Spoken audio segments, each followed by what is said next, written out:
Bueno, vamos a cambiar de información. Le damos la bienvenida al economista Carlos Adriancén. Gracias, Carlos, por estar con nosotros. Buenos días. Bueno, tenemos toda una... Mientras la política se mueve, hay diálogos que entran, salen, ministros censurados, demás. Hay movimientos importantes por el lado económico, donde pues se está viendo que el Ejecutivo va trazando su idea, ¿no? Al menos por el lado del MEF, de cómo aprovechar las facultades legislativas, que me imagino yo pues son las herramientas que ellos consideran de cómo gobernar. Y esto último que viene es por el lado del paquete tributario. ¿Qué nos dice este paquete tributario? En primer lugar, antes de responder tu pregunta, quisiera expresar mi solidaridad y pésame a la familia policial, porque es un accidente terrible. Terrible. Pero yendo a la pregunta ahora sí, es cierto, el legislativo ha abdicado, yo lo voy a decir en buen español, de su responsabilidad de legislar de manera oportuna y se la ha dado al Ejecutivo como es usual. La gente lo toma como un derecho adquirido, pero es bueno que la gente sepa. Quien es responsable de legislar es el legislativo y el de ejecutar, dado el marco legal, el ejecutivo. Pero es una tradición peruana dar estas facultades, siempre se ha tenido mayoría o alianzas, ahora se ha tenido que pedir a la oposición y se les ha dado. Y para responder tu pregunta quisiera acordarme de la parte de un discurso de uno de los empresarios que habló en el CADE y que le recordó a ese gobierno que este es el inicio de los próximos 25 años, que pueden ser muy malos, que pueden ser muy buenos. Y creo que tiene mucha lucidez esa afirmación porque los últimos 5 años fueron desde el punto de vista de reforma institucional, eso que da competitividad, eficiencia en el gasto, desastrosos. Y lo que debe hacer el gobierno es mucho. Las facultades que le han dado son muy amplias y hasta ahora estamos hablando de un paquete tributario, de 3 o 4 simplificaciones, pero espero que los próximos días, antes de que se venzan esas facultades, aparezcan líneas matrices que nos permitan dibujar un futuro con entusiasmo, de alto crecimiento, a pesar de un panorama global que ayer, por ejemplo, en el atentado en Turquía, se tiende a pintar, incluso económicamente, mucho más oscuro. No se pintan esas líneas matrices en estos paquetes. Yo todavía no veo líneas matrices que perciban algo más que preocupación por el corto plazo. ¿Qué es lo que vemos? Cualquier economista que mire cifras descubre que el déficit fiscal está desatado. Para muchos el déficit es bueno, para muy pocos el déficit fiscal desatado es bueno. Y es un déficit desatado por una caída sostenida en la recaudación. Entonces, si me hablan de un paquete tributario, paquetazo tributario, o para hacerlo más suave, medidas tributarias, todos debemos tener muy claro. La presión tributaria en los últimos días Humala ha bajado a cerca del 13.5%. Y los afanes de gasto del nuevo gobierno son, por decirlo menos, grandilocuentes. O sea, sabemos que quieren gastar más, ofrecen mucho gasto y sabemos que la recaudación está cayendo y este paquete va dirigido justamente a aumentar la presión tributaria en el corto plazo. Y en el corto plazo eso va a implicar más impuestos a los mismos. A mí me encanta ver todas estas discusiones sobre si bajamos un puntito o si van a haber descuentos en cuarta o en quinta para los trabajadores. Pero por el otro lado, no tengamos duda que va a haber una guadaña de presión tributaria para los formales más grandes, que son los que deberían invertir hoy. Y eso implica una básica contraposición. Si yo quiero reactivar la economía, requiero que la exportación y la inversión se disparen. Si le subo los impuestos a los principales contribuyentes, como que eso no cuadra. ¿Dónde se le va a subir este impuesto a los pricos? En realidad, en términos muy sencillos, se está reponiendo el estado de regla de impuesto a la renta particularmente, previo a Segura. Y por otro lado se nos está ofreciendo un puntito de IGB que es irrelevante en el corto plazo, podría ser relevante en el largo plazo, y 3 o 4 descuentos que la SUNAT se va a asegurar que se hagan con toda responsabilidad. El tema de los... Si yo voy a poder deducir mis gastos médicos, la SUNAT con toda seguridad y con todo el celo que le corresponde va a asegurar que mis descuentos sean pertinentes. O sea, va a ser un trabajo burocrático de la patada para cada uno de los contribuyentes. No todo el mundo lo va a hacer, por lo tanto, más allá de lo bonito que es discutir cuánta subiste, bla, bla, bla, bla, bla, el efecto de recaudación va a ser casi simbólico.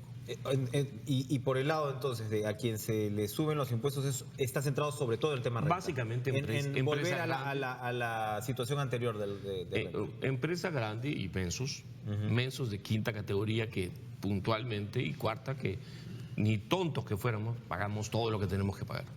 Por eso me preocupa, me han dicho samba canuta por esto, cuando yo veo esa amnistía tributaria. Esa amnistía tributaria no me gusta nada. La amnistía tributaria que tiene que ver con los intereses moratorios. La amnistía tributaria no, es algo más que eso.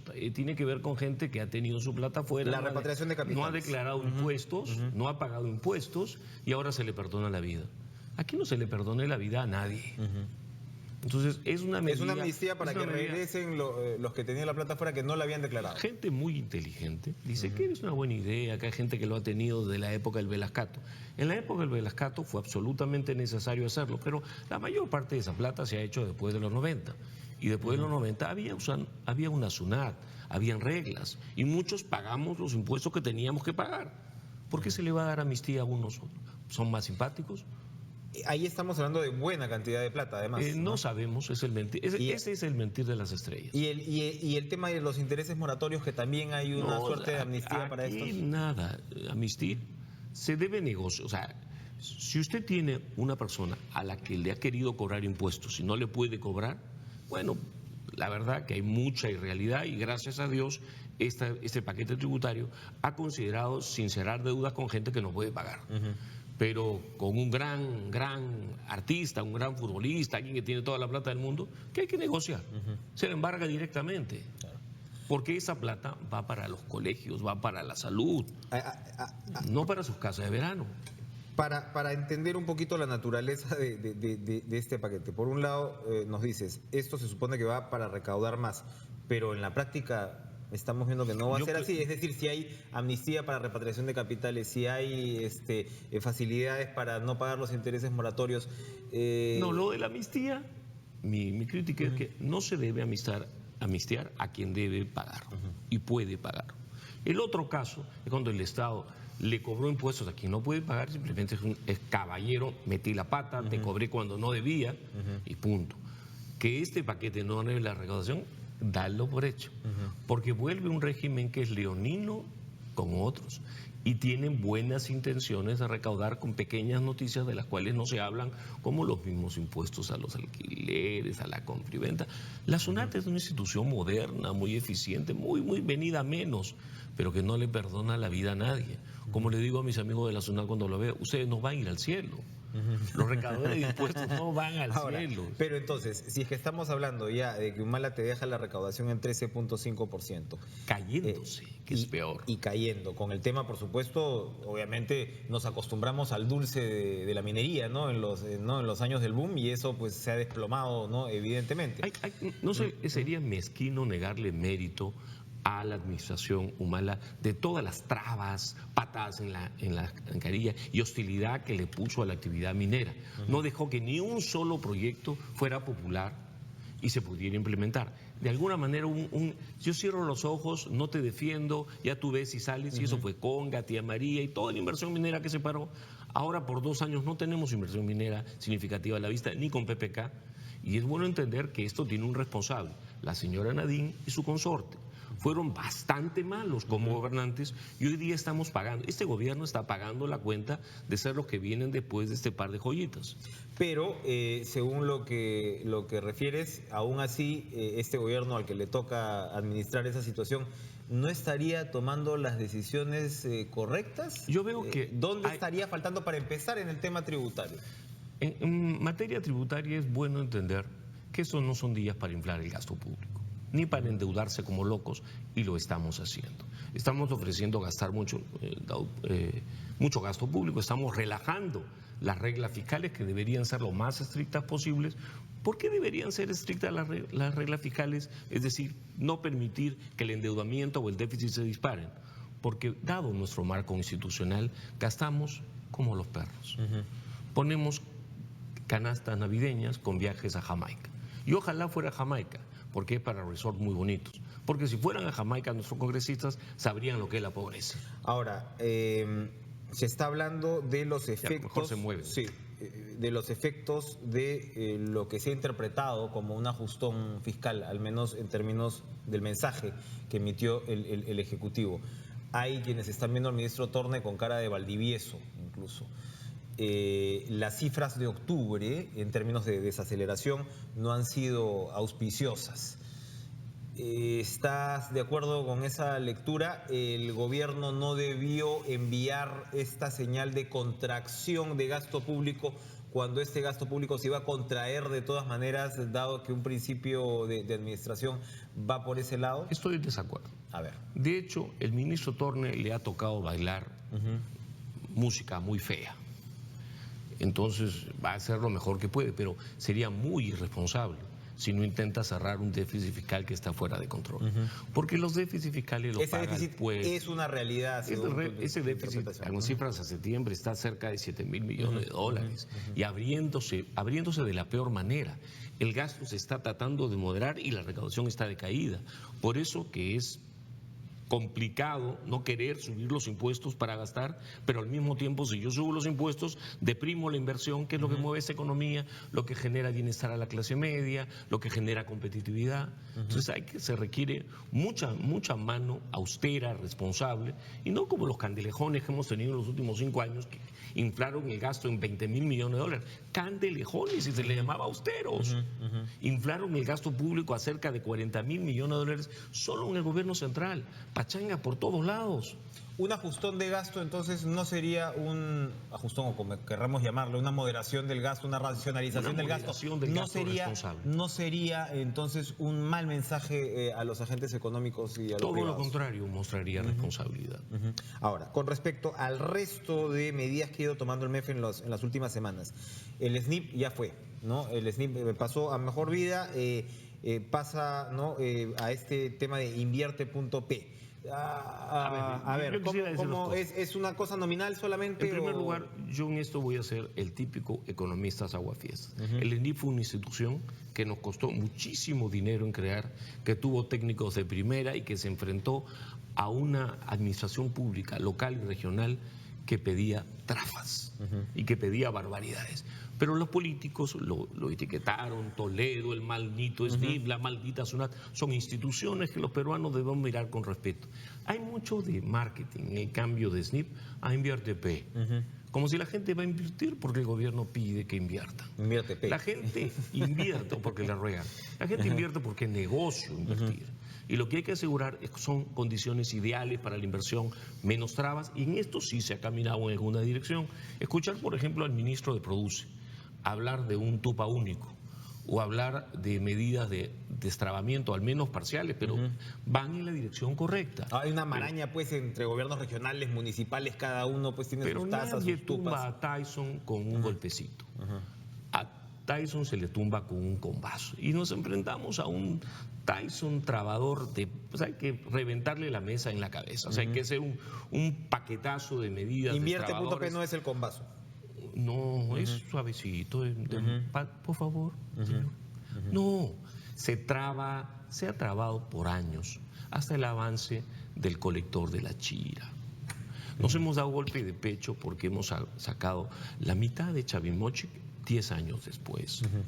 O sea, aquí trabamos todo.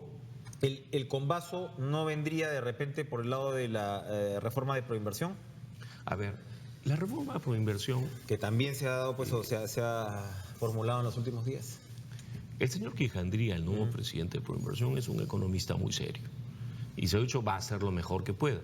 Pero el problema de Proinversión es que la agencia que promueve justamente proyectos de inversión en un contexto donde no hay entidad pública que no trabe, que no friegue, que no sienta resistencia, desde reguladoras hasta gobiernos locales y regionales, permisos mínimos. Mire, acaba de llegar el gobierno, ya tiene 6 meses, y lo primero que decían era la famosa carretera de Chincha a Ica. Que ya se va a salir en semanas, sí, no, que había pues una casita ¿no? Que había sido expropiada. Ya tuvieron tiempo para que la casita saliese de buenas maneras, porque el bien común está por encima del bien privado y los derechos. El problema con la legislación peruana es que te dice sí, no y todo lo contrario. Pero esto incluye, el tema de proinversión incluye también una reforma al asunto de la liberación de predios, que tiene que ver parcialmente con lo que estás señalando. Eso sí va en la dirección correcta, y si no va, y si no es suficiente, ¿por dónde hay que ir? ¿Por dónde viene el combazo? Cuando un candidato pide gobierno, tiene que tener una noción clara de cómo se hace esto rápido y hacerlo rápido. Ya tienen 6 meses han dado algunos pasitos, pero la casita está allí todavía. Y no me digan que eso no es una traba, porque es de enorme importancia. Hoy por hoy el gobierno debería estar obsesionado por sacar inversiones. Nuestra tasa de inversión se ha caído drásticamente, el coeficiente de apertura de la economía se ha caído en 7 puntos del PBI, dentro de poco vamos a hacer como el Velascato, de economía cerrada, y todos sabemos que lo que beneficia al pueblo es una economía que invierte más, que es mucho más abierta, que fortalece sus instituciones y no que la suaviza como SNIP y BDP. Y finalmente, que claro, ya en esta discusión ya debe ser casi una excentricidad, un exotismo, pero las intenciones de reformar el mercado de valores, que en un momento nos ha dicho que son también, es muy importante y estaba abandonado y que somos pues es una bolsita que, en fin, ya pues, tan chiquita, ¿no? Pero ¿eso va en una dirección correcta? La verdad que a mí nada me gusta más que la transparencia. Las intenciones pueden ser muy buenas, lo que hay que ver es las medidas concretas. La bolsa peruana se fue de bruces con la aplicación del impuesto a las ganancias y ahora es algo así como una bolsita, un dedal. ¿Y qué van a hacer? Exactamente, porque se habla de muchas cosas y terminan pasando otras. Si se trata de regular, se trata de hacer mucho más transparente y más atractiva la bolsa, en buena hora. Pero yo pago por ver, porque hablamos generalidades y es mejor comentar algo muy preciso, medidas concretas. Bien, Carlos Adriancén, con vasos y no cariñitos, entonces es lo que hace falta según tu visión. Hay que tener claro que si se ha pedido facultades es para hacer algo, no para hacer poquito. ¿Hay todavía, se sabe si hay todavía cartas guardadas dentro en la manga de la baraja del MEF antes de que culmine este periodo de facultades? Nada deseo más que en los últimos días de Pompeya nos metan un buen paquete de ordenamiento que facilite la inversión, facilite la formalidad, incremente la apertura comercial, que son medidas que en el corto plazo a mis amigos de izquierda los va a aburrir, pero al pueblo los va a beneficiar. Por allí es donde debe trabajar. Y inflar el gasto público en este momento sería una forma de hacer que pierda tanto Keiko como PPK, porque no sé si se han dado cuenta, pero están en el mismo barco. Carlos Adriancén, muchas gracias por estar con nosotros esta mañana, 7:48, vamos a ir a una pausa, regresamos de inmediato con más Con Vasos, ya volvemos.